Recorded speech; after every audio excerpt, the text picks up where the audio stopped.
Um assunto meio batido aí, né, que teve no último ano, né? Por causa do Pedere. Vamos ver o que esse cara tem pra falar. Ele foi visto por bilhões, chamado de prodígio, de gênio e de fenômeno. Ele foi transformado Ele é num tudo isso aí modelo mesmo. que acabou se tornando ídolo. Esse aqui poderia ser o Michael Jackson. Essa descrição é perfeita para ele. Verdade. O Michael começou a cantar só com 5 anos, debaixo do comando do pai dele. Ele passava horas ensaiando depois da escola e se ele errasse, ele era punido fisicamente. A infância dele foi sacrificada para que o entretenimento se sobressaísse. E esses traumas na infância acompanharam ele até o fim da vida. Décadas depois, essa história se repetiu, mas com uma diferença bem preocupante. O Justin Bieber representa um novo nível de exploração infantil. Um produto feito não só pela indústria musical, mas também pelas redes sociais. Se o Michael ainda tinha algum momento de privacidade, o Justin cresceu em plena era da hipervisibilidade. Desde os 13 Muita anos, aura. o que ele fazia foi captado, compartilhado e monetizado. Não teve nenhum espaço para amadurecimento e nem nenhuma separação entre a pessoa e a imagem pública dele. E ele fala disso na letra da Lonely. O Justin faz um lamento e diz que todo mundo conhece o passado dele e agora era como se a vida dele fosse uma casa de vidro. E talvez esse seja o preço que ele paga por dinheiro e fama tão cedo. Existe um paradoxo muito claro aqui que diz respeito à vida dele. Ele não é só uma estrela pop. O Justin Bieber é o primeiro grande caso documentado de exaustão emocional provocada pela industrialização total da infância digital. A vida dele virou um experimento em tempo real. E a crise que ele viveu é parte desse espetáculo. Everybody knows my past now, like my house was always made of glass. Em 2007, um garoto canadense de só 13 anos começou a publicar vídeos cantando no YouTube. Ele tinha a voz afinada, a imagem carismática e um talento precoce que chamou a atenção. Em muito pouco tempo, ele teve milhões de visualizações que foram se acumulando até que o Scooter Braun, empresário do meio da música, descobriu o Justin Bieber. He's Um dos been maiores putting up pau no cu da videos história on aí. YouTube, and he is now the #1 most subscribed to musician in Canada on YouTube. Justin Timberlake and Usher were actually fighting over who could sign him, and so we just signed with the music label, and we're moving in about a week to the US. Pouco tempo depois, ele já estava assinando um contrato com uma grande gravadora apadrinhado pelo Usher. Em 2 anos, o Justin saiu de Stratford, que é uma cidade pequena e modesta, para virar uma sensação Mano, global. que loucura, viado. Tipo assim, é muito louco porque, tipo assim, alguns de vocês são novos a ponto de talvez nem lembrar de quando isso aqui realmente começou, viado. Moleque. Cara, isso aqui foi tipo assim, mano. Explodiu de uma maneira, viado. Completamente estratosférica e desproporcional, assim. Era um negócio louco, viado. Justin Bieber, ele dominou o planeta Terra de um jeito, mano. Absolutamente bizarro, viado. Bizarro, mano. I know you care. Just shout whenever. When I met you, girl, my heart went knock, knock, knock. Now them butterflies in my stomach won't stop. Diferente da maioria dos artistas mirins de antigamente, que passavam aí por um processo gradual de amadurecimento artístico, ele foi lançado para o mundo como um produto pronto. Só que o Justin ainda não era esse produto. Ele era só um garoto. O sucesso rápido acabou lançando um novo modelo de negócio. A estratégia deles era saturar tudo que fosse possível da vida cotidiana dos seguidores dele, que ficaram Eu tenho conhecidos também como isso. Beliebers. Não aqui, né?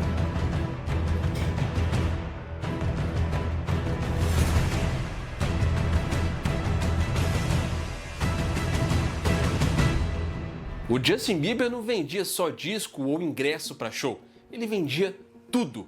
A imagem dele estava em perfume, boneco, mochila, roupa de Caralho, que cama boneco e foda, até mano. escova de dente. Por tem exemplo, nada a ver ele com lançou ele, os mano, perfumes muito pica. Someday e Girlfriend. O Someday faturou mais de 3 milhões em menos de 3 semanas na Macy's e virou um objeto de desejo adolescente com um faturamento de 30 milhões de dólares só no primeiro ano. Teve também uma coleção de action Olha esse figures dele, boneco, as velho. coleções Red Carpet Style e Street Style. Numa parceria com a OPI, ele vendeu mais de 1 milhão de unidades, gerando um lucro Esse aí tá líquido de melhorzinho. Esse 12 é horrível. milhões de dólares. Os caras Esse aí parece mais o Zac Efron no High School Musical do que o Justin Bieber, mano. expandiram até pro mercado de cosmético feminino e não estavam nem aí. A ideia era transformar a rotina básica dos fãs em momentos de consumo da imagem dele.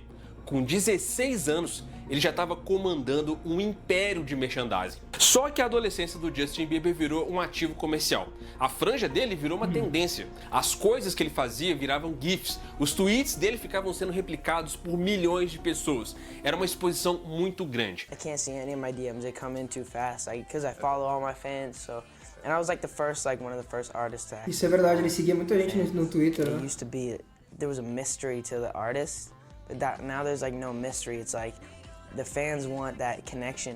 Tanto que em 2010, a presença dele no Twitter era tão forte que a plataforma precisou até aqui, alterar o algoritmo dos assuntos do momento para impedir que o nome Justin Bieber aparecesse todos os dias entre os assuntos mais comentados, mesmo sem ter nenhuma novidade sobre ele. Esse grau de atenção aí era muito planejado. A máquina de promoção que cercava ele entendia que na era digital a atenção é o recurso mais valioso. E o Justin gerava atenção em escala industrial. Tudo nele era monetizável. A rotina, os relacionamentos, as roupas, cada aparição pública dele, cada postagem, cada aparição casual dele na rua foi transformada em conteúdo e também em lucro. Ele foi o primeiro artista mirim totalmente integrado nesse ecossistema digital. Não tinha mais assim um ciclo de carreira com pausa e com recomeço. Não era mais só sobre música, mas sim sobre um sistema de extração total, onde cada instante da vida dele alimentava essa engrenagem da fama. Esse novo paradigma transformou os adolescentes em celebridades e celebridades em máquinas. E quando a infância vira esse campo de produção permanente, isso tem um preço que é cobrado lá nos bastidores, bem longe dos holofotes. Do you feel like people have taken advantage of you in the past? Oh yeah, for sure. Yeah, people take advantage, of course. It was hard for me being that young and being in the industry and not knowing where to turn. Mano, falar pra vocês, velho, eu acho que é fisicamente impossível um ser humano de 16 anos ter maturidade emocional pra viver uma porra dessa daí, tá ligado? Juro por Deus, mano, é impossível o cara não enlouquecer. É impossível, mano. Tu é uma criança, viado. Imagina, cara, com 16 anos, mano, tu ser o Justin Bieber, é impossível tu não enlouquecer. Não tem um ser humano na história da humanidade que não iria enlouquecer, mano. Mano, não tem como. Não tem como, pô. Oi, desculpa incomodar, só deixa o like no vídeo e se inscreve no canal que isso vai ajudar bastante, beleza? Tamo junto, desculpa, pode voltar pro vídeo, valeu! Everyone, telling me they love me and, just turn their back on you in a second. O que acontece quando uma criança é transformada numa marca? Com o Justin Bieber, o que a gente viu foi a substituição de etapas que são fundamentais no desenvolvimento humano por metas de produtividade. Ao invés de escola, de descanso ou de uma interação com os amigos, ele vivia em turnê mundial, fazendo sessões intermináveis de foto, reuniões de negócio e compromissos publicitários. Com só 15 anos, o Justin Bieber já trabalhava com uma carga emocional e física de um adulto, sem ter o cérebro, a maturidade ou as ferramentas emocionais de um adulto. A neurociência é muito objetiva para dizer que o lobo frontal, que é a área responsável pelo controle das emoções e pelas tomadas de decisão, só se desenvolve completamente depois dos 18 anos. Mesmo assim, tinha muita expectativa nele sobre ele agir com bastante profissionalismo, agradar uma multidão e lidar com a pressão da fama global. As a 15-year-old kid, I'm able to Nossa, ele humilha essa véia. arrogant, but not a lot of kids are able to play as many instruments as I play. I'm not trying to be like cocky or anything, but it's just like I'm able to sing and write music, and I think that is, and also I already had a fan base on YouTube before I was signed. Uma das coisas mais sérias que o Justin Bieber passou foi justamente a introdução precoce dele nesses círculos sociais de adultos poderosos na indústria da música, isso aí é como bizarro, o P. Diddy. Tem muita dor. Pô, mano, um moleque de 16 anos não tinha que estar andando com esses malucos assim. Mesmo que a gente nem soubesse de todas as atrocidades, tá ligado? Que a gente soube hoje em dia. Esses caras vivem uma vida que o Justin Bieber com 16 anos não... Mano, não tinha que viver, viado. Ninguém com 16 anos tinha que estar envolvido nessas porra assim, mano. Pô, não dá. Documentação em vídeo, vários relatos da época que mostram que com só 15 anos ele foi colocado debaixo da custódia informal do Diddy num período de 48 horas. Um momento que hoje é reinterpretado com uma grande preocupação. Isso aconteceu em novembro de 2009. Num vídeo que foi publicado no canal oficial do Justin Bieber no YouTube, o Diddy, com 40 anos na época, fala explicitamente que o Justin Bieber estava na responsabilidade dele e que eles iam ficar loucos. Buckful crazy. Right now he's having 48 hours with Diddy, him and his boy.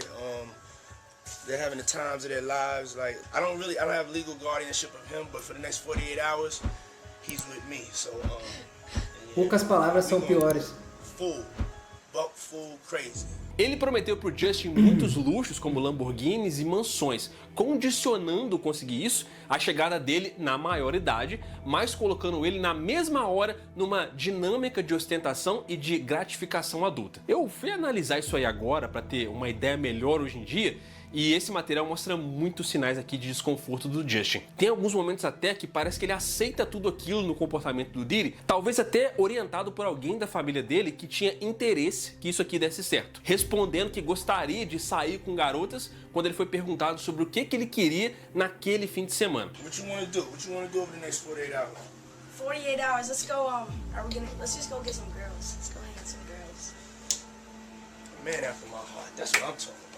Especialistas em trauma e desenvolvimento infantil dizem que esse tipo de exposição com muitos ambientes de festa extrema e com companhia de adultos nesses casos que não são supervisionados por responsáveis legais fazem parte de uma ruptura muito séria nos limites de proteção da infância. A própria Khloe Kardashian, em 2014, disse que o Justin Bieber frequentava várias festas do Diddy, onde metade das pessoas estavam sem roupa, confirmando a ideia de que a transição dele para essa vida adulta não foi sim um processo de amadurecimento, mas sim uma grande imersão forçada nessa subcultura cheia de excesso e com esse monte de hipersexualização. So who was with you this weekend? A bunch of my friends. Diddy, Quincy, Justin Bieber. Well, this party? I think half the people there were butt naked. A relação entre o Justin, o Usher e o P. Diddy formou o que a gente chama de um complexo de mentoria industrial. Mesmo que o Usher fosse realmente um mentor aqui, a influência do P. Diddy era a maior força da fama de Hollywood. Vários vídeos de entrevistas em programas como o do Jimmy Kimmel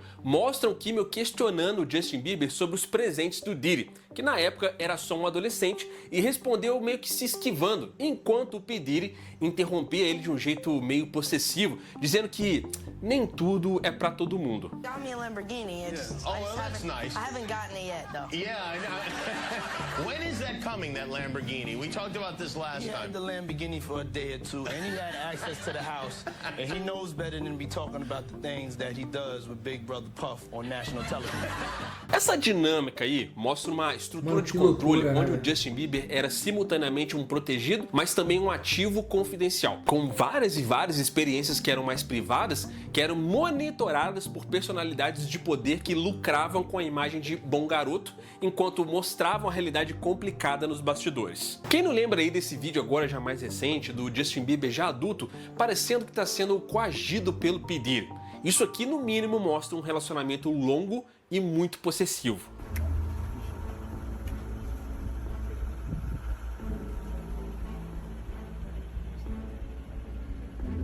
Cara, que palestrinha o P. Diddy, né, mano?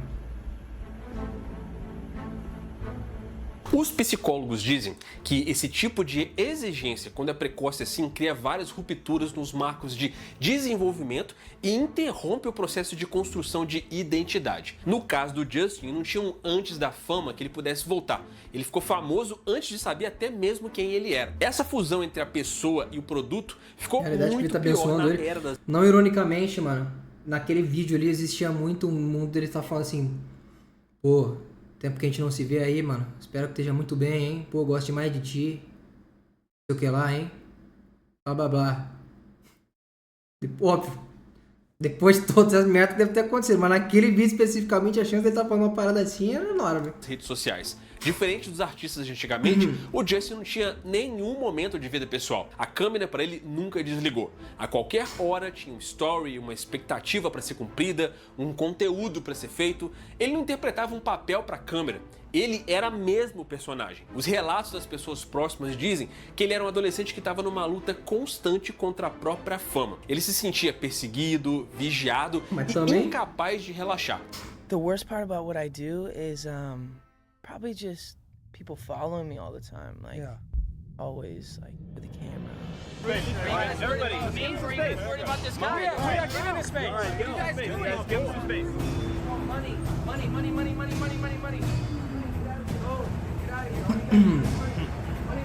Olha esses caras, mano. O Justin enfrentou um conflito. Pô, viado, é muito... Mano, isso aqui eu não consigo aceitar, essa porra, viado. Pô, na moral, eu não consigo aceitar essa porra, mano. Pô, é algo que eu não... A normalização disso aí é uma loucura, mano. É uma loucura. Para manter a marca Bieber, que tinha uma imagem saudável e perfeitinha, que ele não conseguia sustentar na vida real. Essa pressão virou uma depressão e uma exaustão extrema. Ele admitiu que se sentia vazio e infeliz bem no auge da carreira, carregando um estado de depressão clínica pelo ritmo das turnês. Ele mesmo diz que usou Adderall para lidar com o TDAH e buscar foco, mas os efeitos colaterais de ansiedade e de insônia deixaram ele dependente de um auxílio para dormir e também de automedicação. E apesar dele estar com um monte de pessoas em volta dele e ter uma equipe técnica até bem grande, ele diz que vivia numa solidão profunda, se sentindo traído por pessoas próximas a ele e perseguido pela mídia, que levou ele a dizer que não desejaria o seu nível de fama para ninguém. Being that young and being in the industry and not knowing where to turn and everyone, you know, telling me they love me and, you know, just turn their back on you in a second. I don't want her to, you know, go through anything I went through. I don't wish that upon anybody. Em 2016, no auge da Purpose Tour, o Justin Bieber cancelou todos os meet and greets com os fãs. Ele disse que chegou ao ponto de que as pessoas nem estavam mais falando com ele. Elas só queriam ter uma imagem dele. As pessoas não viam mais ele como um ser humano. Esse pedido meio desesperado dele, querendo que as pessoas vissem ele como gente, mostra a essência desse problema aqui. A transformação de um ser humano num produto. But just seeing, like, you know, me talking about my issues or my problems and stuff, and they're like, oh man, cry me a river in your Rolls Royce, you know what I mean? It's like, I want people to kind of understand the, you know, the psychology behind why I potentially could have, you know, problems in my life, so. Até quando ele tentou parar, o sistema não deixou.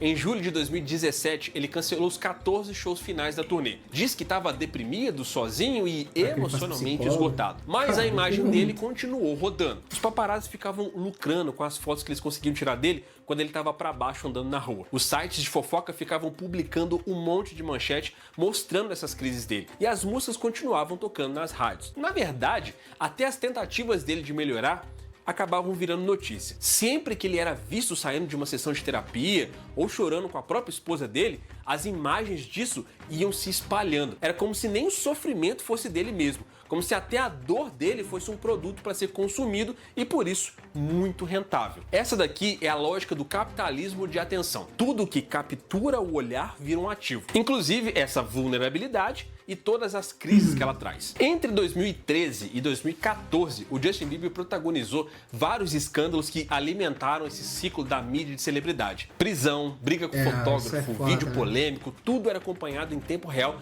por vários sites como TMZ. Cada erro, cada ação mais impulsiva dele acabava virando notícia. Não tinha nenhum espaço para falhar como ser humano. Em janeiro de 2013, veio o término dele com a Selena Gomez e o início de um período de instabilidade emocional pública. Em março de 2013, ele foi hospitalizado por problemas respiratórios depois do atraso de 2 horas para um show. Em maio de 2013, ele recebeu várias vaias quando aceitou o Milestone Award e se defendeu dizendo que ele deveria ser levado a sério como artista. It should really be about the music. It should be about the craft that I'm making, and I'm an artist, and I should be taken seriously. Já em janeiro de 2014, um vídeo foi vazado onde ele estava sendo arrogante e desdenhando na frente de advogados num processo de agressão contra um paparazzi. Em junho de 2014, vazaram imagens dele com 15 anos na época usando termos ofensivos. O caso desse vídeo aqui é um exemplo dessa relação tóxica entre a mídia e o artista. O TMZ admitiu que tinha essas imagens durante 4 anos antes de publicar todas elas, dizendo que só não fez isso antes por causa da idade dele, que na época só tinha 15 anos. Mas apareceram algumas acusações de que o site usou esse material como resgate, exigindo dele algumas aparições exclusivas e também informações privilegiadas da equipe do Justin Bieber em troca do silêncio editorial dele. Uma espécie de cala-boca. Isso mostra como a vulnerabilidade de um menor de idade foi transformada numa ferramenta de controle corporativo e em chantagem midiática. E essa audiência toda acabava gerando receita. Cada clique, cada compartilhamento, cada polêmica aumenta o valor de mercado da marca envolvida. Desse jeito, a queda de uma celebridade fica tão lucrativa quanto o próprio sucesso dela. E o Justin Bieber virou o protagonista perfeito de uma novela midiática com tudo que tem direito. What you say? What'd you say? You had more fucking sin, right? Lose your fucking... Not tonight. None of you get to do that and take this video out of context and say Justin lost his mind. No, you don't get to do that. You don't get to force questions in people's face and take videos out of context and use it against people. Ascensão meteórica, crise pessoal, foda, é uma briga que ele nunca vai pedido ganhar, de desculpa infelizmente. e uma tentativa de redenção. A própria indústria reconheceu esse ciclo. Em 2015, a equipe dele orquestrou um rebrand público. O Justin Bieber apareceu no Comedy Central Roast, aceitando ser alvo de uma fritada. No final, ele fez um discurso e disse que ele foi jogado nisso aos 12 anos, sem saber o que ele estava fazendo, que ele perdeu as qualidades que ele mais tinha orgulho e pediu desculpa. This was a moment for me to really show people where I'm at in my life right now. And that's where I'm at. I'm in a moment of change. And like I said before, I've done a lot of things that I'm not proud of, but this is a new day. Essa estratégia foi friamente vinculada no lançamento do álbum Purpose. O single principal, Sorry, não era só uma musiquinha de amor, mas também um pedido de desculpa meta-referencial para o público. A campanha teve uma contagem regressiva nas redes sociais com apoio de várias celebridades, uso de grafite ao redor do mundo para mostrar o nome das músicas, conectando justamente a marca à estética urbana de um jeito controlado e uma mudança visual para um estilo mais maduro e tatuado, ficando bem longe daquela imagem de ídolo adolescente de franjinha. Com isso, o álbum Purpose e a turnê que vieram depois geraram centenas de milhões de dólares. A campanha foi descrita por muitos críticos como uma atuação de redenção que priorizava a sobrevivência da marca em detrimento da cura emocional real dele. Mais uma vez, o drama pessoal do Justin Bieber virou uma grande campanha de marketing. Mas ele sobreviveu, casou e continuou buscando seu equilíbrio. A marca continua operando. Até hoje, qualquer notícia sobre a saúde mental dele acaba virando uma trend. Tem várias hashtags como Pray for Justin que ficam se espalhando por aí. E com elas, muitos cliques, tráfego e monetização. Por isso que a letra da Lonely é tão profunda. Ela fala diretamente sobre quem foi e quem é o Justin Bieber agora. Naquele trecho tem um paradoxo, porque todo mundo via ele, mas poucas pessoas conseguiam... Eu vi uma parada que o Benny Blanco ele escreveu essa música, tipo assim, 100% solo, tipo, sobre o Justin Bieber. Tipo, literalmente, assim, tipo, ele escreveu uma música sobre o Justin Bieber no foda-se e deu pro Justin Bieber a música. Tá ligado? Tipo assim, não foi um bagulho, tipo assim, vamos fazer uma música juntos, quero desabafar. Tipo, não, o cara escreveu a música sobre o Justin Bieber. Viu uma porra dessa daí. Falou numa entrevista. E hoje é casado com a Selena Gomez, ele, né? Tá aí. Realmente enxergar ele através disso tudo. Mesmo com todas essas crises aí, o valor de mercado dele continua crescendo. A fortuna dele é o resultado de uma diversificação estratégica que abriu caminho para uma sobrevivência financeira da marca dele, independente do estado emocional do próprio Justin Bieber. Ele chegou inclusive a vender 291 músicas em 2023 por 200 milhões de dólares. A turnê Purpose teve 256 milhões em receita bruta. Algumas parcerias com a Adidas, a Calvin Klein, Procity chegaram a ter de 60 a 80 milhões de faturamento anual. A fortuna dele acumulada até 2025 é de aproximadamente 300 milhões de dólares. Isso mostra os mecanismos de uma indústria que já não se contenta em produzir música. Agora ela produz essas crises também como parte do espetáculo. O caso dele mostra como o capitalismo de atenção transforma a vida humana numa plataforma permanente de engajamento. A infância, que antes era vista como uma fase de formação, virou também uma fase produtiva. E quando o rendimento emocional de uma criança fica mais valioso do que a sua estabilidade, a crise é um sintoma. A gente está falando de um sistema que se retroalimenta. Ele cria ídolos, suga tudo que pode oferecer e depois substitui eles. O Justin foi talvez o primeiro caso amplamente documentado desse processo na era digital. Mas hoje a gente tem centenas de milhares de jovens artistas indo por caminhos bem parecidos. Não só na música, mas também aqui no próprio YouTube. Crianças que estão viralizando aos 12 anos, saturando aos 18 e tendo crise aos 20. A gente está muito perto de começar a ver uma geração inteira que cresceu sendo filmada pelos pais, tendo toda a vida e todos os momentos capturados por uma câmera sem que as crianças tivessem discernimento ou até a opção de dizer que não queriam aquilo. O que vai acontecer com elas? Quais são as coisas que a gente não sabe que não chegam na câmera? Eu, por exemplo, tô aqui porque eu quero. Mas e todos os youtubers mirins que estão por aí?